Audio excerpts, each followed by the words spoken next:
All right, so you guys are looking at the EdCorp's dashboard. One thing I want to point out before we get going is mine is going to look a little different in the way that I have this admin tab all the way to the right. You can ignore that. That's not on your dashboard. That's how we internally create dashboards, delete dashboards, and do some other stuff. So just pretend like that's not there. I'm going to start with the Additional Users tab. This is where you can add not only students but co-teachers as well for them to have access to the dashboard so that they can help build the business. Definitely encourage you guys to add as many people from your classroom as you can because we want the students doing the work, right? So it's pretty simple. You just click Add New User and put in their name, and it does require an email address in order to set up a profile. So you just add that. And then you would choose their role, and you can always go back in and edit what role you gave them. It ranges in access, so product editor has the least amount of access and manager has the most amount of access. So if you're adding a co-teacher, you would give them manager access. They can pretty much do everything you can do, I think, besides add additional users. And we have the responsibilities that each role has access to written in an article in our Help Center, so that's always there for you to reference, and you would just add the user. Once you do that, that user then receives an email from Real World Scholars prompting them to create a password. I know a lot of school districts will block emails from outside names that they don't recognize, so we do have some tricks up our sleeve if you run into that problem. You can access an article in our Help Center that goes into the tips and tricks that we recommend here, or you can always just shoot us an email and we'll help you out as well. So from here, I'm going to skip over to this Settings tab because this is where you're really going to build out your e-commerce website.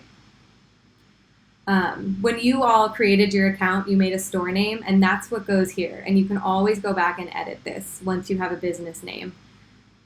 You can add a store tagline, describe your store, email, link your Facebook page, and then you can get into the fun design stuff with your students as well.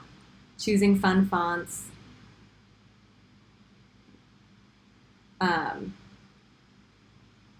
You can drag and drop a hero image in, which I'll show you what that looks like in just a sec. We definitely encourage you to create a business logo. It's a fun process to go through, and it's important when you're advertising your business. So you would put your store logo here, and then there's account details as well. That's where your name is, your email, you put your teacher, little profile picture. So as you're filling all this information out, it's all populating into a basic yet functional website. You can access that website two ways from your dashboard. Right now I'm going to show you this way, which is to go into your name and click View Live Site. And then that will pull up your e-commerce website. So everything you're doing on your dashboard is essentially building a website for you. So this is what your website will look like. So this is that tagline, the name. These are some, I guess I'm selling golden doodles at a very affordable rate. And then that about your store information, where you can get into describing your class, describing how you made your business, your mission, your values, things like that.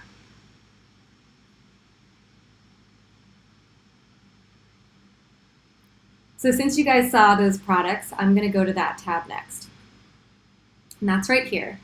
So as you add products, they'll always be right here for you, and you can see the status of them as published. When you want to add a new product, just click that and enter in the details. So I'm just going to stick with the dog theme, and I'm going to start selling dog toys.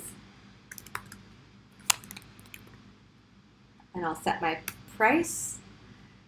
I'm going to set my inventory. Even if you have a low amount of inventory while you're setting this up, I recommend upping it a bit to what you'll eventually be at, because when a customer goes to buy a product on your website, if they go to buy 3 dog toys and you only set your inventory to 3, then you're going to be sold out according to the customer, even though you might be able to produce more. Shipping is always an interesting conversation. We set it up so that It's reflective of USPS flat rate shipping boxes. So a small flat rate shipping box is $7.15, so it auto-populates to that. If you toggle between these sizes, medium or large, the price will change. If these prices don't work for you, we recommend just doing free shipping and adding the cost of shipping to the price of that product. So if to ship this dog toy, it actually is going to take an envelope that's 50 cents, then I would just make this dog toy $5.50, and I would definitely be sure to advertise free shipping to my customers so that they know I'm not charging too much. And then the how many of this product can fit in this box is, if I can fit 2 dog toys in that same envelope, then that's what I would mark in case someone wants to buy the 2 dog toys. This only really matters if you are charging for shipping. And then the last part is if you have options within your product, you can add them here. So if I have different size dog toys, or if I have different colors, I can add those here, and you'll see they're all populating below. And I can set my inventories depending on those variants. I can save it if I want to come back to it, or I can publish my product. Oh, and look at that. I forgot to add a picture. So let's go back in. And I'm going to drag and drop. So it has to be on your desktop. And I happen to be prepared with a dog toy picture. So I'm just going to drag and drop it into there. I can drag more images in if I want to show off those different colors or sizes. If I just have one picture, that's fine too. Either way, you can set it to be your featured image if you were to have multiple. And then you always have to save every time you make an edit.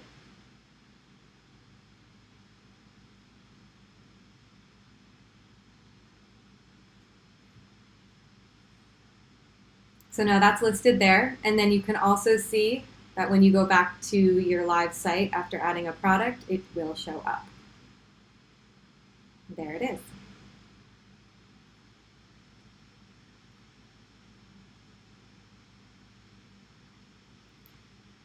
So your website is set up, you got products on your website. Now, hopefully, customers are purchasing your products and you're getting orders. So we're going to go over to the Orders tab.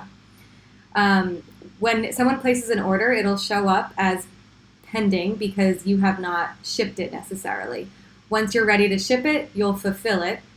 And you can always toggle between these options to view the different types of orders to stay organized between what hasn't been shipped and what has been shipped. And then you can also press all orders.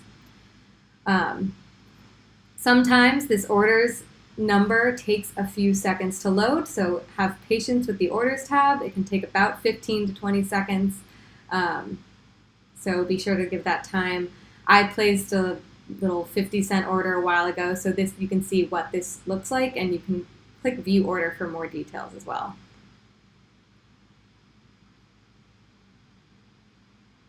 Now, once you're making money, you have to manage your money. We're going to go to Manage Profits. You can do 3 things with your profits. You can donate back to the school, so you might go on a field trip or get a piece of equipment for the playground or for your classroom. You can donate to a charitable cause, or you can reinvest in your business by moving the money over to your class wallet account. To add a new cash out project, you click that button, and similar to the products, you just put in the information. The title can be really anything you want. So if we're making a donation, I might say donation to Humane Society. We love stories. We love hearing what's going on in the classroom and why you're doing the things you're doing. So if you are donating, please tell us about it. It's not required, but we love to hear it. Why you chose this, did you get in touch with them? Did you send them a letter? Did they come visit your classroom? We love those details. And then you're just going to mark off where it's going. The name of the organization or school is how we know who to write the check to, so you want to make sure that's accurate, along with the address.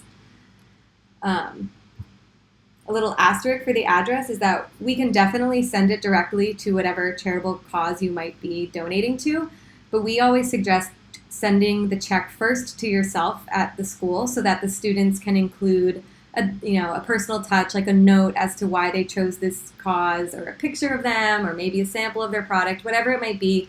It's a really good community building exercise. And then we always need that EIN or tax ID number for tax reasons. So I'm just going to make this up so you can see. And then you save it. So that was part 1 of managing your profits. Part 2 is then telling Team RWS how much money you want to actually put towards that project. So you would click Fund, and there's that 54 cents from that product that I showed you in the Orders tab before, so you would just write that in. I'm not going to fund it because I don't want to actually send a project over to my team, but that's what you would do, and then you would just click Fund this project.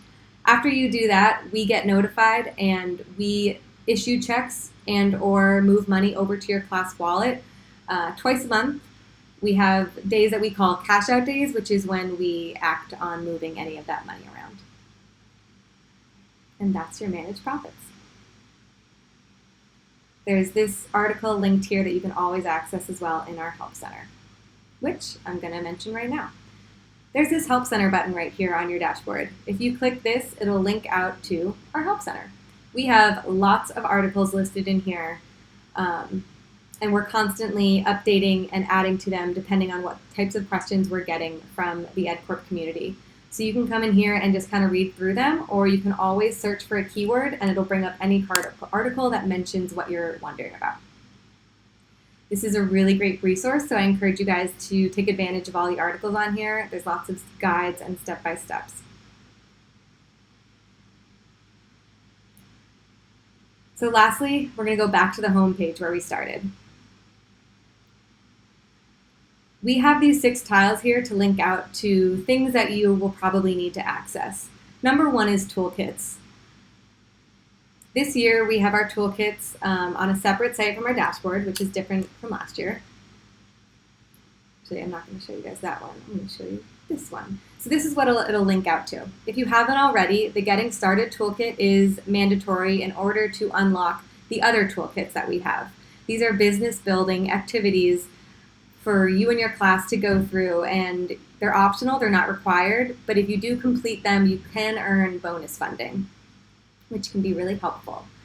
So you can always access that here. There's also a discussion board to connect with your peers. I'm not going to go too deep into the toolkits because we do have a webinar coming up that goes into the why and the what and the how, but I just wanted to show you guys where that links. View Live Site is that same button that I showed you right here. It's just another way to access it. The calendar is going to be a calendar of the year, so you can check out what webinars we might have coming up and other future events. There's those cash out days that I mentioned as well when I was talking about managing your profits. Photo release form. Your schools might already have you sign some of these, but we give you another version as well just to make sure you're covered. It's great to share photos of your business on social media or whatever it might be. So you can always access that digital version here, or if you would prefer, you can print out a version. They're both linked in this tile. Once your business is up and running, a lot of people love to do in-person selling events, farmers market, community events, whatever it might be. Having a credit card reader is very helpful. We'll help you get set up, and you can request login information for a PayPal credit card reader by clicking this. It'll link out to a form, and then we'll get notified that you're ready to take in-person credit card sales, and we'll follow up with an email with all the information that you need. And lastly, depositing money orders and checks. We don't oversee the accounting of cash anymore, but you can convert your cash into a money order. We also do take checks, so we'll get all that money into your account somehow, some way. So you can do that by filling out this EdCorp's deposit slip, just to notify us that there's something coming.